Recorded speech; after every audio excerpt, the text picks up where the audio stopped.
مستری اقبال کی ڈیوٹی تھی واگا بارڈر پہ. مستری اقبال نام کا ایک شخص، اس کی ڈیوٹی لگائی گئی. مولوی اقبال بھی لکھا ہے بعض لوگوں نے کتابوں میں، اور بعض نے مستری اقبال بھاٹی گیٹ لاہور کا رہنے والا. وہ کہتا ہے جس دن پاکستان بنا تو میری ڈیوٹی تھی واگا بارڈر پر ریسیو کرنے کی. ایک بوڑھا آدمی سب سے پہلے واگا بارڈر کے ذریعے پاکستان کی سرحد میں داخل ہوا. کہتے ہیں کپڑے اس کے جگہ جگہ سے پھٹے ہوئے تھے، پیروں میں جوتا نہیں تھا، اور پیدل چل چل کے اس کے پیروں سے خون نکل رہا تھا. چہرے پہ بڑا حسن تھا، نورانیت تھی. کہتے ہیں جب وہ اندر داخل ہوا اس کی آنکھیں نہیں کھول رہی تھی، تو مجھ سے پوچھتا ہے پتر پاکستان کتنی دور ہے، پتر پاکستان کتنا رہ گیا ہے. مستری اقبال کہتے ہیں میں نے اٹھ کے بابے کو پانی پلایا اور میں نے اس کی آنکھوں سے داڑھی سے گرد صاف کی. میں نے کہا بابا تو پاکستان میں آ گیا ہے. تو کہتے ہیں دیسی بابا کہنے لگا شکر ہے اللہ تیرا، میں کافروں کے ملک میں نہیں مرا، میں مسلمانوں کے ملک میں آ گیا ہوں.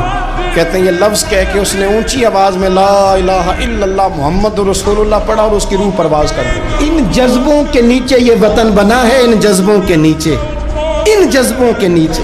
اللہ تیرا شکر ہے، تیرا شکر ہے، میں اپنے وطن میں آ گیا، اپنی زمین پہ مروں گا، اسی زمین پہ اٹھوں گا، یہ میری دھرتی ہے. حب الوطن من الایمان.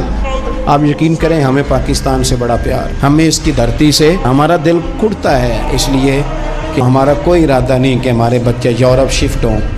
ہمیں ایک منٹ کے لیے بھی کسی اور ملک کا پاسپورٹ نہیں چاہیے.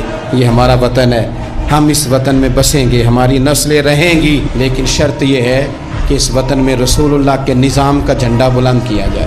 سارے کوشش کریں. یہ جب آتے ہیں نا آپ کے پاس ووٹ لینے کے لیے تو ان سے کہا کریں، ان سے بات کیا کریں کہ ذرا بتاؤ پاکستان کا مطلب کیا. یہ کوئی سیاسی جماعت اب نعرہ لگاتی ہے، کچھ کہتے ہیں ہم کرپشن جو ہے وہ پکڑیں گے، اور کوئی کہتے ہیں جی ہم فلانی شے بچائیں گے. یہ نعرہ کیوں نہیں لگاتے؟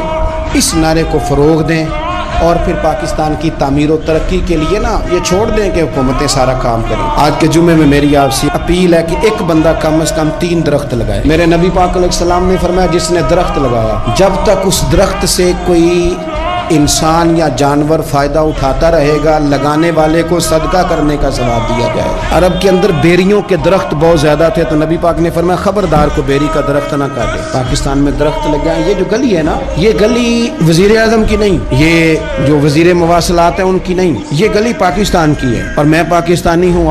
آپ کیوں انتظار کر رہے ہیں کہ فلانا بندہ آئے گا تو ہماری گلی صاف کرے گا؟ یہ ہمارا وطن ہے، اپنے گھر کی صفائی بھی ہم نے خود کرنی. اور آپ اس دین کے ماننے والے ہیں کہ نبی پاک علیہ السلام فرماتے ہیں میں نے ایک بندے کو جنت میں ٹہلتے دیکھا، تو میں نے پوچھا کیا عمل کر کے آیا ہے؟ تو کہا کچھ بھی نہیں، گلی میں روڑے پڑے ہوتے تھے، یہ اٹھا دیا کرتا تھا، رب نے جنت عطا کر دی.